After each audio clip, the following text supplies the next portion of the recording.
साथियों, स्वागत करता हूं आप सभी का इस YouTube channel genius mathematics classes पे। जैसा कि आप सभी को पता है, एक ट्रेलर के माध्यम से आपको कौन सी क्लासेस किस तरीके से चलने वाली है इस चैनल पे वो आपको बता दिया गया था, है ना। ये कौन सा सब्जेक्ट, कौन से टीचर पढ़ाने वाले हैं। तो चलिए शुरू करते हैं एक नई उमंग और नई हौसले के साथ, है ना। और कहते हैं कि जब भी कोई नई चीज शुरुआत करो तो सबसे पहले प्रभु गणेश का नाम लेना बहुत ही जरूरी है, ना। तो चलिए आपको बता दें कि जब हम कोई भी सिलेबस पढ़ना चाहते हैं तो सबसे पहले ये जानना बहुत जरूरी होता है कि उस सिलेबस के बारे में है क्या, है ना। और हम जिसके बारे में चर्चा कर रहे हैं वो है बिहार बोर्ड, क्योंकि इसमें बिहार बोर्ड का सिलेबस क्या रहने वाला है वो भी बहुत ही जरूरी है। जैसा कि पता है आप सभी को, हम साइंस पढ़ाने वाले हैं इसमें, है ना। तो साइंस का सिलेबस बिहार बोर्ड के अकॉर्डिंग क्या क्या रहने वाला है उसको हम पहले अच्छे से जानेंगे, उसके बाद हम सिलेबस में आगे बढ़ पाएंगे कौन सा चैप्टर किस तरीके से पढ़ना है कि नहीं। तो चलिए बता दें कि साइंस जो हमारा है ना वो विज्ञान वो 3 तरीके से बटा है। कितने? 3 तरीकों से। एक भौतिक विज्ञान, एक रसायन शास्त्र और तीसरा जीव विज्ञान, है ना।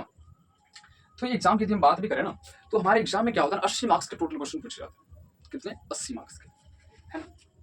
80 मार्क्स के, है कि नहीं। बिल्कुल।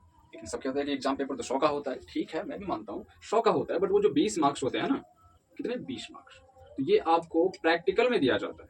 कितने? प्रैक्टिकल में, है कि नहीं। तो वो आपको मिलेगा स्कूल के द्वारा। क्लियर है?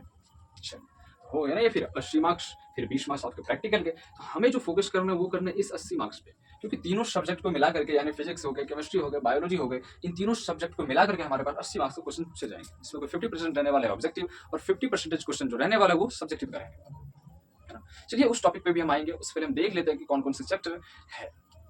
तो सबसे पहले देखिए, मैंने अभी जस्ट बताया कि विज्ञान को 3 तरीकों से बांटा गया, एक भौतिक विज्ञान, एक रसायन शास्त्र और तीसरा जीव विज्ञान, है ना। तो इसमें भौतिक विज्ञान जो है ना, इसमें तकरीबन जो आपको दिख रहा है वो 4 चैप्टर। कितने चैप्टर? 4 चैप्टर। इसमें पहला जो चैप्टर है प्रकाश का परावर्तन तथा अपवर्तन। अब देखिए इसमें प्रकाश किस तरीके से परावर्तित होती है, किस तरीके से वर्तित होती है, इसके बारे में हम पढ़ेंगे, है ना। कभी आपने देखा होगा कि जब हम गिलास में कोई सा पेंसिल रखते हैं तो वो मुड़ा हुआ प्रतीत होता है, कभी सोचा है क्यों? नहीं, कोई बात, इस चैप्टर में हम अच्छे से पढ़ेंगे, है ना। जब भी होता है, जैसे हम एक क्या करते हैं ना, जैसे मजाक में हम क्या करते हैं, जैसे एक आईना ले ली, है ना, और सूर्य की रोशनी इधर से आ रही है तो किसी के चेहरे पे ऐसे चमकाते रहते हैं, ऐसे देखा आपने? हाँ, तो पता है क्यों होता है, इस सब के बारे में अच्छे से इस चैप्टर में पढ़ेंगे। किस चैप्टर में? प्रकाश के परावर्तन तथा अपवर्तन वाले चैप्टर, है कि नहीं। हाँ, अब देखिए जो हमारे लिए तो हो गया। अब जो दूसरा जो चैप्टर है वो कह रहा है मानव नेत्र तथा रंग बिरंगा संसार। मानव नेत्र, समझ आ रहा है ना, हमारी आंखें की बात कर रहा है वो, है ना। आज हमारी आंख है तभी हम इस दुनिया की रंग बिरंगी चीजों को देख पा रहे, यदि नहीं होता तो हम नहीं देख पाते, है कि नहीं। तो इसी हम आंख के बारे में पढ़ेंगे कि किस तरीके से वर्क करती है, किस तरीके से काम करती है। साथ ही साथ बहुत लोग अंधे होते हैं, है ना, मतलब कह सकते हो उसके अंदर कोई दोष होता है, तो निकट दृष्टि क्या होता है, नहीं होता है, कितने प्रकार के होते हैं, उसका फिर उपचार कैसे होता है, इन सब चीजों के बारे में डिटेल से पढ़ेंगे किस चैप्टर में? मानव नेत्र तथा रंग बिरंगा संसार के बारे में। आप सुबह सुबह सूरज जो है ना वो लाल उगता है, क्यों? सोचा कभी? इस चैप्टर में पढ़ेंगे डिटेल से, है ना। चलिए और भी बहुत सारे रीजन है। तो ये तो दूसरी चैप्टर की बात होगी। अब तीसरा जो चैप्टर है विद्युत। आज हम जिस लाइट में खड़ा है ना, जिसके बदौलत ये वीडियो बन पा रहा है, उसमें विद्युत का बहुत बड़ा योगदान है। मानते हैं कि नहीं? बिल्कुल, बहुत बड़ा योगदान है विद्युत का। तो उसके बारे में हम पढ़ेंगे किस तरीके से वर्क करती है ये सारी चीजें। फिर अगला है विद्युत धारा का चुंबकीय प्रवाह, है ना, जैसे मोटर कैसे काम करता है, जनरेटर कैसे काम करता है। बहुत इंटरेस्टिंग टॉपिक है, हालांकि इसमें हम डिटेल से पढ़ेंगे। तो ये आपके फिजिक्स के 4 चैप्टर्स हो गए, प्रकाश का परावर्तन तथा अपवर्तन, मानव नेत्र तथा रंग बिरंगा संसार, उसके बाद विद्युत होगा, फिर विद्युत धारा का चुंबकीय प्रभाव। ये 4 चैप्टर्स, कितने? ये 4 चैप्टर्स, है कि नहीं।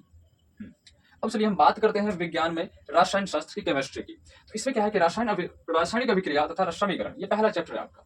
तो रासायनिक अभिक्रिया क्या है ना, और उसमें कौन कौन से समीकरण बनने वाला है। तो फाइनली इस चैप्टर में जितने सारे अभिक्रियाएं हो गई, है ना। क्या आपने दूध से दही बना देखा? ये एक प्रक्रिया है, एक प्रोसेस है ये, है ना। और भी बहुत सारी प्रक्रिया है जो हम डिटेल से पढ़ेंगे चैप्टर में। और समीकरण, वो सारी चीजों के बारे में हम पहले चैप्टर में पढ़ेंगे केमिस्ट्री के, है ना। फिर अम्ल, क्षारक तथा लवण। अम्ल मतलब एसिड, समझते हैं, कहते हैं एसिड से जला दिया गया किसी को, सुना है आपने? तो सोचिए उस एसिड जो है ना उसका पावर कितना रहा होगा कि कोई इंसान जल जाता है उससे। फिर उसके बाद बेस, राख, सुना है आपने? राख, वही बेस होता है। फिर उसके बाद लवण की हम बात करते हैं, नमक आपने सब घर में यूज करते हैं नॉर्मली, है कि नहीं। तो मतलब वही है कि अम्ल, क्षारक तथा लवण नॉर्मली हम अपने लाइफ से जनरेट, मतलब अपने लाइफ से रिलेट हम कर सकते हैं उस चीज को, है ना। ये तो दूसरे चैप्टर की बात होगी। चलिए ये पहला चैप्टर है, फिर ये दूसरा चैप्टर है। फिर तीसरा जो चैप्टर धातु एवं अधातु, लोहा, लक्कर, एल्यूमिनियम, ये सारी चीजें आपने सुन रखे होंगे नॉर्मली, हर सभी के घर में ये सारी इन सब चीजों से बने हुए सामान उपलब्ध होंगे भी, है ना। तो उनका स्रोत क्या है, वो चीजें बनती कैसे है, उस सब के बारे में हम बेसिकली इस चैप्टर के बारे में पढ़ने वाले हैं। है कि नहीं। तो तीसरा चैप्टर हमारा है धातु और अधातु। अगला है कार्बन और उसको यौगिक। अब देखिए कार्बन एवं उसके यौगिक है ना, तो ये जो चैप्टर नॉर्मली इस चीज में आ जाएगा, ये एक हालांकि ऑर्गेनिक केमिस्ट्री का पार्ट है। किसका? ऑर्गेनिक केमिस्ट्री का पार्ट है। इसमें बहुत सारे बॉन्ड हो गए और भी चीजें पढ़ने को मिलेंगी, है ना। और वो मैक्सिमम चीजें है ना वो कार्बन से बनी हुई मिलेगी। किससे? कार्बन से बनी, क्योंकि इसमें दिया गया कार्बन और उसके यौगिक, है ना। तो ये आपके 4 चैप्टर्स जो है ना क्या है, रसायन शास्त्र है, 4 चैप्टर केमिस्ट्री के। उसके बाद हम आगे बात करते हैं जीव विज्ञान के, बायोलॉजी के। तो बायोलॉजी में आपको कितने चैप्टर दिख रहे हैं? 4 चैप्टर। तो पहला जो चैप्टर है जैव प्रक्रम है। जैव प्रक्रम मतलब जीव है ना, हमारे अंदर ये कोई सा भी जीव जंतु है, उसके अंदर कौन सी प्रक्रिया किस तरीके से होती है, हम भोजन खाते हैं, पचता कैसे है, सांस कैसे लेते हैं, हमारे ब्लड में रक्त का परिवहन कैसे होता है, ब्लड सर्कुलेशन कैसे होता है, जो हमारे शरीर में जो अपशिष्ट पदार्थ बनता है ना, फिर उसका उत्सर्जन कैसे होता है, इन सारी चीजों के बारे में हम इस चैप्टर में डिटेल से पढ़ेंगे। कौन से चैप्टर में? तो जैव प्रक्रम के बारे में, मतलब इस चैप्टर में, है ना। दूसरा जो चैप्टर है नियंत्रण एवं क्या है, शमन। अब देखिए नियंत्रण एवं शमन मतलब कंट्रोल हम कह सकते हैं। तो हमारा शरीर का पूरा जो कंट्रोल कहाँ होता है, हमारे माइंड पे होता है। तो कहीं ना कहीं उस चैप्टर में किसके बारे में पढ़ने वाले हैं? मस्तिष्क के बारे में पढ़ने वाले हैं, है ना। मस्तिष्क के बारे में पढ़ने वाले हैं, नियंत्रण एवं शमन में। हमारे बॉडी का टोटल कंट्रोल पार्ट कहाँ पे है? मस्तिष्क में ही है। तो दूसरा चैप्टर प्रॉपर्ली बेस्ड रहने वाला है किस पे? मस्तिष्क पे, माइंड पे, है ना। अब चलिए, अब अगला जो चैप्टर कहता है जीव जनन कैसे करता है, how many then human reproduction system, human reproductive system, है ना। तो इसके बारे में हम बेसिकली डिटेल से पढ़ेंगे जीव विज्ञान के तीसरे चैप्टर, है ना। फिर उसके बाद आनुवांशिकता एवं विकास। कभी आपने सोचा है, कई बार क्या होता है अक्सर सोसाइटी में कहीं भी, जैसे कोई दादाजी है, उनका गुण उसके पौधे से मैच करने लगता है, या चलिए कोई सभी बच्चा है तो उनका गुण उसके फादर के साथ मैच करता है, कई बार उसके दादाजी के साथ भी मैच कर जाता है ना। ऐसा क्यों होता है? तो ये आनुवंशिकता का कमाल है। कई बार लोग जब बच्चा जन्म लेता है तो कहता है कि इसकी जो नाक है ना दादी की जैसे, अक्सर आपने सुना होगा, कहते हैं इसकी जो कान है ना ये इनके जैसा है, ये इनके जैसा बिहेव करता है, ये अपने पापा जी के जैसा दिखता है।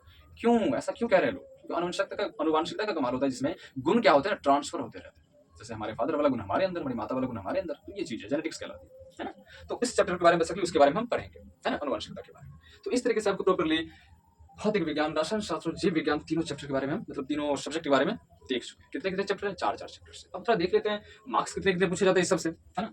तो जैसे भौतिक विज्ञान है ना, इससे 25 मार्क्स रहते हैं। रसायन शास्त्र जो है इससे भी आपके 25 मार्क्स रहते हैं, और जीव विज्ञान जो है इससे भी 25 मार्क्स रहते हैं, है कि नहीं। हाँ, लेकिन अभी जस्ट हमने बताया यहाँ पे कि जो मार्क्स आपके रहने वाले हैं वो रहने वाले कितने? 80 मार्क्स के। तो ये तो 25 ये तो 75 ही हुए, 5 मार्क्स किधर गए? तो गए किधर नहीं, है ना। बस इतनी चीजें है कि ये जो पर्यावरण दिख रहा है ना आपको एक, तो ये सॉरी इधर, हाँ, हमारा पर्यावरण। तो ये जो 3 चैप्टर है ना, इसी में एक अगले अगले मतलब इसके अगले अगले चैप्टर में के रूप में इंक्लूड कर दिया गया, जो हमारा पर्यावरण से रिलेट करता है ना। तो ये 5 मार्क्स उठ के यहाँ चले आया है, जिसमें पहला चैप्टर है हमारा पर्यावरण, ऊर्जा के स्रोत और प्राकृतिक संसाधन का प्रबंधन। तो 5 मार्क्स का क्वेश्चन आपके इससे आ जाते है कि नहीं है। हाँ, तो ये रहा डिटेल। अब हम एक चीज बात करते हैं एग्जाम में। अभी जस्ट हम देखा कि 80 मार्क्स के क्वेश्चन रहते हैं, तो हमें तो 80 मार्क्स के तो ऑब्जेक्टिव भी देखने को मिल जाते हैं। बिल्कुल सही। अब देखिए क्या होता है ना, जैसे 80 मार्क्स के ये क्वेश्चन है, तो इसमें ना डिवाइड रहता है दो चीजें, एक तो ऑब्जेक्टिव, ठीक है, और दूसरा हमारा सब्जेक्टिव, ठीक है। अब देखिए ऑब्जेक्टिव कितने रहते हैं? 80 क्वेश्चन, लेकिन बनाने कितने रहते हैं? 40, सॉरी, हाँ कोई बात नहीं, 80 तो रहते हैं लेकिन बनाने कितने रहते हैं? 40 बनाने रहते हैं। फिर इधर भी क्या होता है, 80 मार्क्स के भी क्वेश्चन रहते हैं, लेकिन उसमें से हमें मात्र 40 ही बनाने रहते हैं। समझ रहे हैं? ये तो ऐसा बात हो गया ना कि कुछ चीजें सामने 10 दे रखी हैं, कह रहे हैं इसमें से 5 जो बेटर है निकाल लो, बस हम चुन के निकाल लेंगे। क्या दिक्कत है इसमें? कोई दिक्कत नहीं है ना। तो यही चीज इसमें भी कह रहा है, तो एग्जाम को लेकर के सीरियस नहीं होना है, मतलब सीरियस होना है, मतलब टेंशन नहीं लेना है सिलेबस को लेकर, क्योंकि चीजें आपको उतने अच्छे तरीके से यहाँ पे कवर करा दी जाएंगी, है ना। और एग्जाम का पैटर्न कुछ भारी नहीं है, एग्जाम का पैटर्न कुछ भारी नहीं है। आपके पास 80 मार्क्स के क्वेश्चन रहने वाले हैं, इसमें 40 बनाना है ऑब्जेक्टिव में, फिर 80 मार्क्स के क्वेश्चन रहने वाले हैं, मतलब कह सकते हैं डबल रहने वाले हैं आपके पास, है ना। क्या रहने वाले हैं? डबल। उसमें से आपको उसका आधा बनाना होता है। क्या समस्या है? क्या समस्या है इसमें? कुछ समस्या नहीं है ना। तो इतना आसान सा पैटर्न है हमारे एग्जाम का। तो अब हम बात करते हैं प्रॉपर तैयारी की, कि प्रिपरेशन कैसे करें, है ना।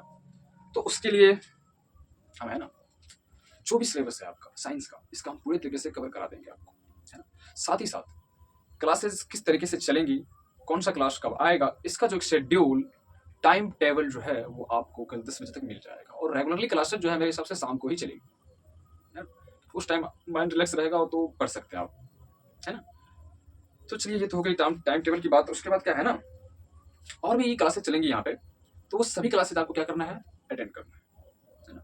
और सोम या रविवार को, मतलब संडे या मंडे को आपके लिए हो सके तो एक प्रैक्टिस सेट, क्या मतलब, या प्रैक्टिस सेशन कह सकते हैं कि जो चीज़ें आपको हफ्ते भर में पढ़ाया जाएगा उसके बेस पे एक टेस्ट आपको वहीं पे ऑनलाइन या दे दिया जाएगा, है ना। तो आप प्रैक्टिस कर पाइएगा कि कितने क्वेश्चन इसमें अटेम्प्ट कर पा रहे हैं, है ना। बाकी बात, हर चीज़ें आपको सिलेबस कंप्लीट होने के बाद उसका ऑब्जेक्टिव, उसका सब्जेक्टिव प्लस पर PYQ जो पिछले साल क्वेश्चन पूछे गए हैं वो भी आपको यहाँ पे कवर करा दिया जाएगा। ठीक, तो चलिए इतना सिलेबस इंट्रोडक्शन काफ़ी है, तो मिलते हैं अगले वीडियो में।